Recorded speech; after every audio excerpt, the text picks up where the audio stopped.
ভজনকে উচিত শাস্তি দিয়ে বাজিমাত করল গীতা। সম্পূর্ণ জানতে ভিডিওটিতে একটি লাইক করে প্রথম থেকেই দেখতে থাকো। গল্পের শুরুতেই দেখা যায় মেহেককে খুব সুন্দর করে সাজিয়ে দিতে থাকে মেহেকের সব দিদি আর বোনেরা। আর তখনই সবাই বলে আজকে মেহেককে কিন্তু দেখতে অসাধারণ সুন্দর লাগছে। তার মধ্যেই ফোন করছে কৃপান। আর তখন মেহেক বলে কি ব্যাপার, এত বারবার করে কেন ফোন করছে কৃপান, কি চাইটা কি ও? তখন সবাই বলে কি আবার চাই, তোর বিয়েটা ভাঙতে চাইছে, তুই কিন্তু একদম ফোন রিসিভ করবি না। তখনই মেহেক বলে আমি যদি ফোন রিসিভ না করি তাহলে ও আরও বেশি করে এসব শুরু করবে। এরপর মেহেক ফোনটা রিসিভ করে আর বলে কি ব্যাপার, আমাকে এতবার ফোন করছো কেন? কৃপান তখন বলে আমি তোমাকে খুব ভালোবাসি, I really love you Mehek, তুমি আমাকে ছেড়ে যেও না, আমি তোমাকে ছেড়ে থাকতে পারবো না, আমি তোমাকে সত্যি খুব ভালোবাসি, আই লাভ ইউ। মেহেক তখন বারবার একটা কথাই বলে I hate you, I really hate you, বলেই ফোনটা কেটে দেয়। কৃপান তখন বলে আমি আর কোনোভাবেই তোমাকে ছাড়বো না, তোমাকে আমি নিজের করে নেবই, দেখি তুমি কি করে আমার থেকে দূরে সরে থাকতে পারো। এর মধ্যেই অগ্নিজিৎ মুখার্জি দেখতে পায় অঙ্কিতরা চলে এসেছে। অঙ্কিতদেরকে নিয়ে আসে আর বলে বসুন বসুন। অঙ্কিতের বাবা মা তখন বলে না না এত ব্যস্ত হবেন না, আমরা বসছি। অগ্নিজিৎ মুখার্জি বলে ব্যস্ত হব না মানে?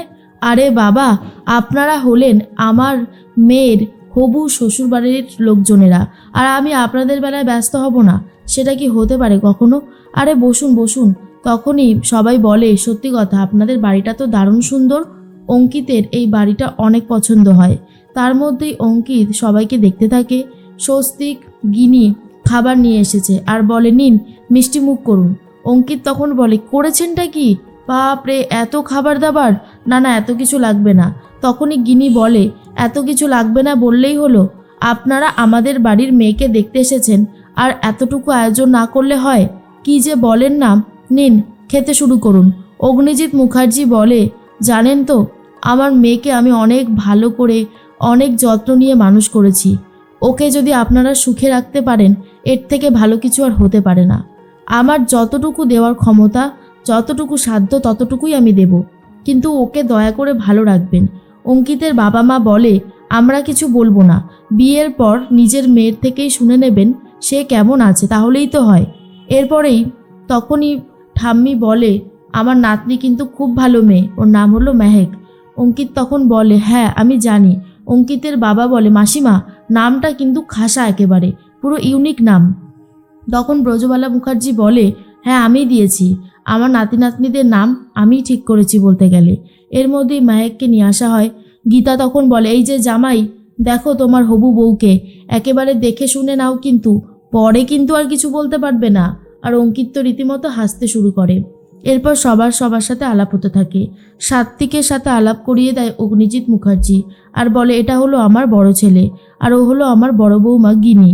আর এরপর গিনি বলে হ্যাঁ আমাদের বাড়িতে সবাই সবাইকে এত ভালোবাসে, এই ধরুন না আমার স্বামীও আমাকে ভীষণ ভালোবাসে।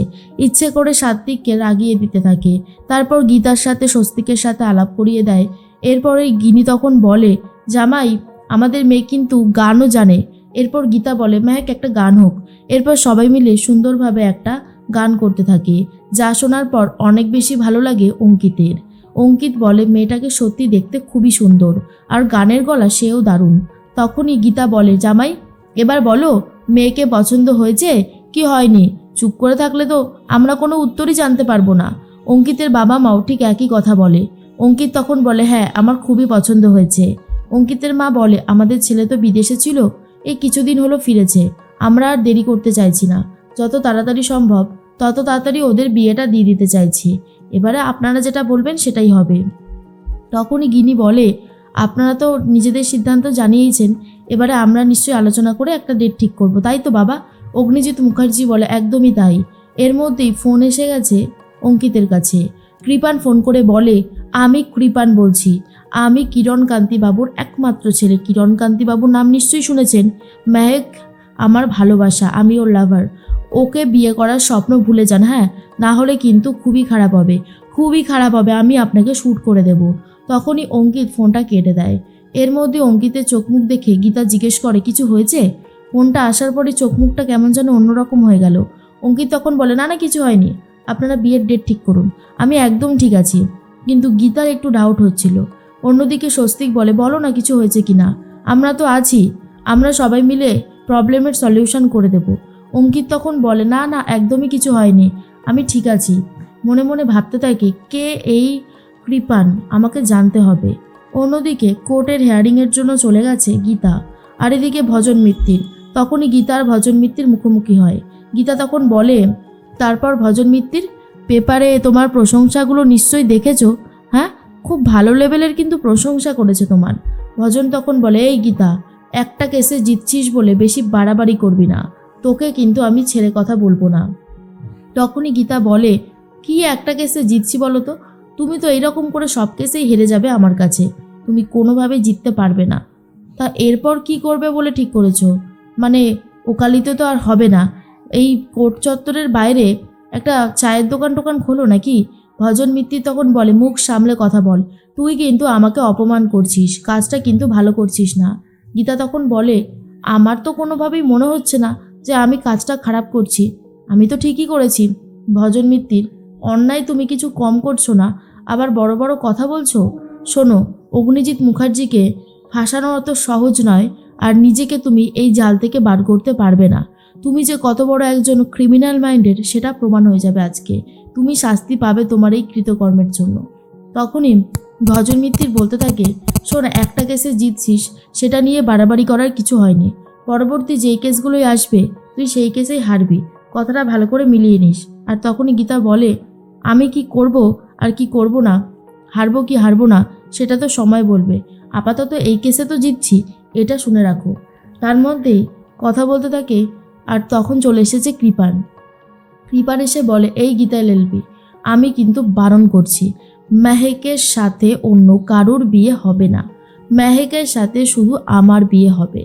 মেহেক আমার ভালোবাসা, ওকে ছেড়ে আমি থাকতে পারবো না। তুমি কেন বুঝতে পারছো না? যা যা করতে হয়, ওকে বিয়ে করতে হলে যা যা করতে হয় আমি সব করতে রাজি আছি, কিন্তু দয়া করে ওর অন্য জায়গায় বিয়ে দিও না। আমি কিন্তু ওকে কোনোভাবে হাতছাড়া করতে পারবো না। আমি যেমন ওর জন্য জীবন দিতে পারি তেমন নিতেও পারি, কথাটা ভুলে গেলে চলবে না। এরপর গীতা ঠাস করে চড় মেরে দেয় কৃপানকে। কৃপান তখন বলে, চড় মেরে কোনো লাভ হবে না, আমি ওই ছেলেটাকে ফোন করেছিলাম, আমি ওই অঙ্কিতকে ফোন করে এমন থ্রেট করেছি না, ও কোনোভাবেই মেহেককে বিয়ে করতে চাইবে না। গীতা তখন বলে, তোর যা যা করার ইচ্ছা বাবুসোনা তুই করে নে, তুই মেহেকের বিয়ে আটকাতে পারবি না। মেহেকের বিয়ে অঙ্কিতের সাথেই হবে, আমরা সবাই মিলে দাঁড়িয়ে থেকে অঙ্কিতের সাথে বিয়েটা দেব মেহেকের, দেখি তুই কি করতে পারিস।